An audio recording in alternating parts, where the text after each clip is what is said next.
नैब तरामीम case में बानी PTI की पेशी की तस्वीर सोशल मीडिया पर वायरल हो गई। सुप्रीम कोर्ट इंतजामिया ने तस्वीर वायरल होने का फौरी नोटिस लेकर तहकीकात शुरू कर दी। दूसरी तरफ शौकत बसरा ने सोशल मीडिया पर तस्वीर वायरल करने का इल्जाम मुस्तरद कर दिया। मज़ीद तफसीलात के लिए रिपोर्ट देखिए।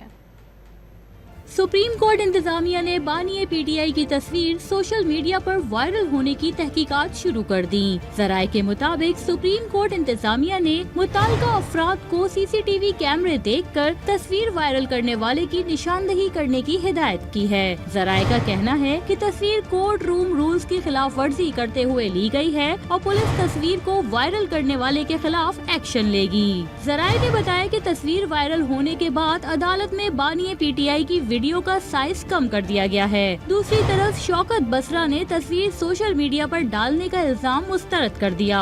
शौकत बसरा ने वाजे किया कि वो खुद वकील हैं और जानते हैं अदालती कार्रवाई की तस्वीर नहीं ली जा सकती।